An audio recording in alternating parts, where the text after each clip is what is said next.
Boat ఆగిన తర్వాత నదిలో లంగర వేసుకుంటారండి మామూలుగా. కానీ ఇట్లా వరద పరిస్థితి ఉన్నప్పుడు తాళ్ళు తీర్చుకొని తాళ్ళు కట్టుకుంటారు.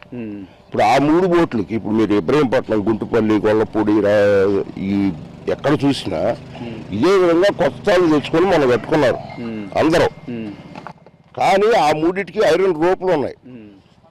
వీటిల్లో ఏ తాడు తగలేదు. చూశారు కదా, ఏ పడవ వెళ్ళలేదు. కేవలం తలసిల రఘురాం మేనల్లుడు, ఎమ్మెల్సీ తలసిల రఘురాం అని ఉండేవాడు, వాడి మేనల్లుడు ఉషాద్రి అనే అతను, వేళ్ల బోట్లు మాత్రమే వెళ్ళి 3 బోట్లు. ఏ బోటు కట్టలేదు చూడండి మీరు. ఏ బోటుకు ఆ బోటు విడిగానే ఉంది, అటుపక్క ఉన్నాయి కానీ ఇవి కానీ. కానీ ఆ 3 ఎందుకు కట్టవలసి వచ్చింది ఓదానికోటి? ఇది మొత్తం కుట్ర. బ్యారేజ్ పగలగొట్టాలి, చంద్రబాబు నాయుడు గారికి చెడ్డ పేరు రావాలి. అంటే ఉద్దేశపూర్వకంగానే ఇది చేస్తున్నారు, పక్కా ఉద్దేశపూర్వకంగానే. ఈ గ్రామంలో ఆ వర్గం వాళ్ళకి తెలుసు.